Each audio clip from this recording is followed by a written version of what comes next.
అమ్మ ఉన్నంత వరకు ఆకలి విలువ తెలియదు. నాన్న ఉన్నంత వరకు మనకు జీవితంలో బాధ్యత తెలియదు. ఆ ఇద్దరూ లేని రోజున మన జీవితాన్ని ఎవరూ పట్టించుకోరు. జీవితంలో అమ్మ నాన్న చాలా ముఖ్యం. ఆ అమ్మ నాకేమిచ్చిందని, అసలు అమ్మని ఎందుకు గౌరవించాలి, అమ్మని ఎందుకు పూజించాలి, అమ్మని ఎందుకు ప్రేమించాలి అనుకునే నీచ మానవులు ఇంకా ఈ సమాజంలో ఉన్నారు. కన్న తల్లిని ద్వేషించే మూర్ఖ మానవుడికి నేను చెప్పేది ఒక్కటే మిత్రులారా, అమ్మ తన రక్తంలో మనకు రక్తాన్ని ఇచ్చింది, తన బలంలో మనకు బలాన్ని ఇచ్చింది, తన ఆహారంలో మనకు ఆహారాన్ని ఇచ్చింది, మనల్ని 9 నెలలు మోసింది, తన ప్రాణాన్ని పణంగా పెట్టి మనకు జన్మనిచ్చింది.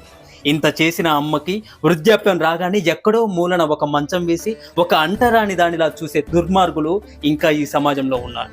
అమ్మ తన పాలతో మన కడుపు నింపింది, మనం నవ్వితే నవ్వింది, మనం ఏడిస్తే ఏడ్చింది, మన సుఖదుఖములను అనుక్షణం పంచుకుంటుంది. అమ్మ మన మలమూత్రాలు కూడా ఎత్తింది, మన జీవితానికి తొలి గురువైంది, మన పాలిట దైవమైంది అమ్మ. తన కడుపులో మనం ఉన్నామని